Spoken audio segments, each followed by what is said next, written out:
agora sim, né? Sexta-feira, tema novo aí proposto, relações uterofetais, né? Isso inclusive é um tema que cai no meu exame de ginecologia e obstetrícia daqui 15 dias, basicamente. 15 dias, não, né? 12 dias exatamente. 13 dias exatamente. E então esse aqui é um tema que eu preciso dominar, né?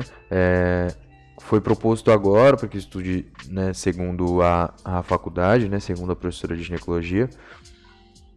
Então, a gente não tem muito domínio sobre esse tema, por mais que já tenha visto aqui algumas coisas em relação a essa discussão. Conhecer as definições e nomenclaturas aplicadas nas relações uterofetais e saber reconhecer as relações uterofetais, os pontos de referência das diversas apresentações e as variedades de posição. Então vamos dar uma olhada aqui. Analisei as figuras abaixo. Na figura 1, a situação é longitudinal e a apresentação é pélvica completa. Então a situação de fato é longitudinal e a apresentação é pélvica.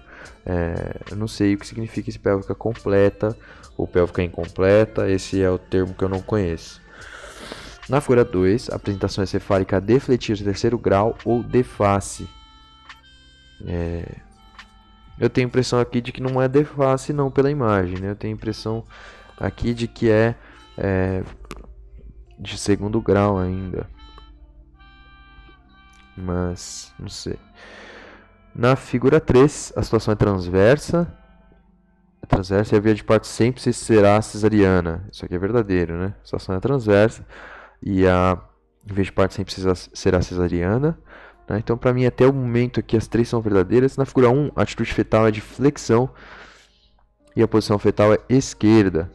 E essa aqui vai ser a posição fetal em relação ao dorso fetal em relação ao abdômen da mãe, né? E aqui no caso, né, esse é o lado direito da minha mamãe. O dorso fetal está na direita da mamãe. Então, a quarta aqui para mim não é verdadeira.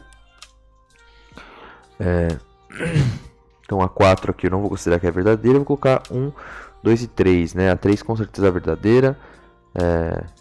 E aí tá certa a resposta, né? Então, a atitude fetal é a relação das diferentes partes fetais entre si. Enquanto a situação é a relação entre o maior eixo fetal e o maior eixo da cavidade uterina, né? Longitudinal, oblíqua ou transversa.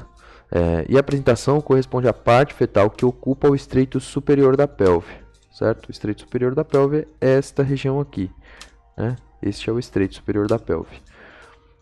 Estreito superior, estreito inferior. E na primeira imagem temos um feto em atitude fletida, situação longitudinal, apresentação pélvica com dorso direcionado à direita posterior. Perfeito. Na segunda, trata-se de apresentação cefálica defletida de terceiro grau, de face mesmo, né? Ele está de fato de face aqui. Bom, como eu não consigo ver, né? A visualização seria melhor aqui pela região inferior. Por sorte era um verdadeiro e falso que me ajudou aqui a decidir se essa questão estava correta ou incorreta. Porque eu não tinha nenhum que era 1 e 3. Né? Talvez a banca tenha pensado nisso. E é isso aí. Enquanto a terceira imagem é de feto em situação transversa, com apresentação córmica, né, que é de ombro, em variedade dorso anterior. O parto vaginal em apresentações como a imagem 3 é impossível, exceto quando o feto é muito pequeno, sendo sempre indicado parto por via alta, cesárea. Considerando a imagem abaixo, a imagem representa o feto em... Então aqui a gente tem eixo longitudinal, né? Então ele está em situação longitudinal. A apresentação aqui é cefálica, né? A gente tem a cabeça do bebê assim se encaixando aqui no estreito superior da pelve.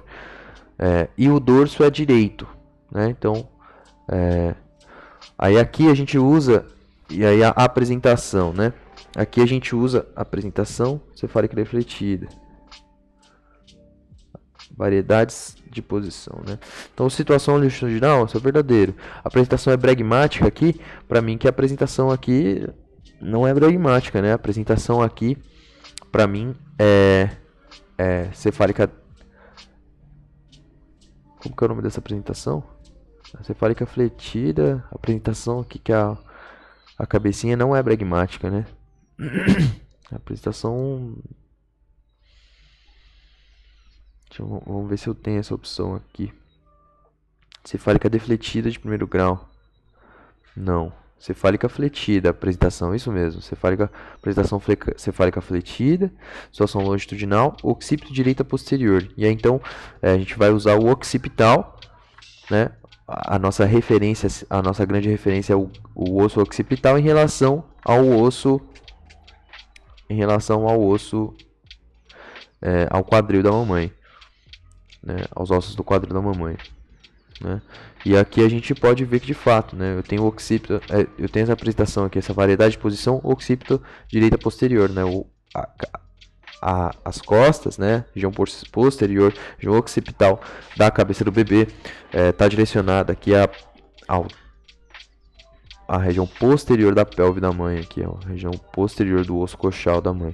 Situação longitudinal, apresentação cefálica fletida, occipito direita posterior. Perfeito, né? Nomenclatura obstétrica permite descrever com exatidão as relações entre o feto e a mãe. Nos fetos em situação longitudinal, as três letras empregadas, exemplo, ODA, occipito direito anterior, occipito direito posterior, occipito esquerda anterior, occipito esquerda posterior, se referem respectivamente a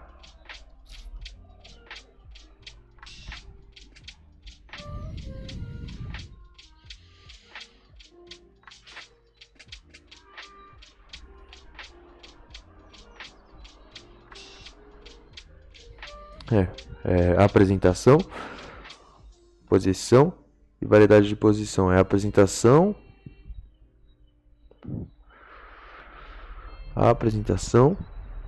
posição e variedade de posição.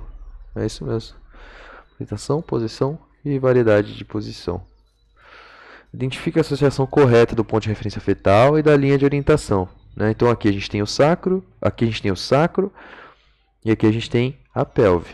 Né? Então vamos lá. Aqui eu tenho um occipito esquerda, que eu estou olhando a mamãe de baixo para cima, né? Como se ela estivesse em posição de litotomia. Occipito, essa aqui é a esquerda da minha mãe, anterior. Ah tá, a ideia aqui é diferente, né? A ideia aqui é lambda e sutura sagital.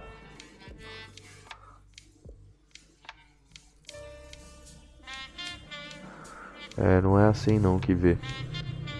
Labela e sutura metópica, não. O 3 tem o bregma e a sutura sagital.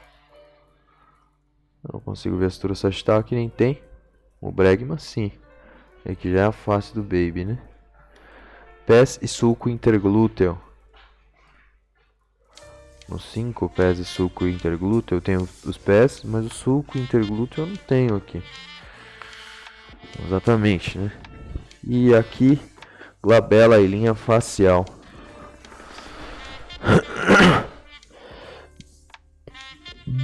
Labela e sutura metópica definitivamente não. Lambda e sutura sagital. Aqui de fato eu tenho, né? Esse aqui é o ponto lambda, esse aqui é a sutura sagital. Acho que eu vou responder aqui. É isso aí, lambda e sutura sagital. Para cada imagem, ponto de referência fetal e linha de orientação são respectivamente lambda e sutura sagital, bregma e sutura sagito-metópica, né? Metópica é a do front, aqui é o bregma, então, o ponto de referência fetal e a linha de orientação. Ponto de referência é o bregma, certo? É isso aqui. E a linha de orientação é a sutura sagito-metópica, certo? Glabela ou raiz de nariz e sutura metópica. Então, a glabela, raiz do nariz aqui, né? Glabela e sutura metópica. Então, na aula, quando eu respondi glabela, né? Estava correto. Raiz do nariz, ou glabela. Mento e linha facial. Então, aqui a gente vê o mento, né? Como guia, e a linha facial. E sacro e linha interglútea. Então, sacro aqui e linha interglútea nessa região. É o que guia para nós. Como se denomina a relação das diferentes partes do feto entre si? É a atitude fetal, né? Atitude fetal. E é isso aí, né? A gente consegue entender as definições, nomenclaturas aplicadas nas relações heterofetais, sim. Saber reconhecer as relações heterofetais, pontos de referências das diversas apresentações e variedade de posição, sim, né? Requer certa prática, mas a gente consegue sim dominar esses temas e só requer um pouco de revisitação, certa prática, mas a gente vai ganhando aí com o tempo e com cada vez mais experiência com a disciplina de ginecologia e obstetrícia. Tá certo? Então é isso, né? Vamos continuar aqui, a gente vai estudar hoje, seguir estudando doenças hipertensivas específicas da gestação e tema bastante extenso, então não sei se dá para finalizar para começar diabetes mellitus gestacional. Tem bastante tema para estudar até o exame de ginecologia, mas vou tentar focar aí nos temas que são principais, tentar focar nos casos clínicos conforme a Sara Meirelli sugere e ver o que a gente consegue tirar aí desse exame. Vou tentar tirar nota máxima aí.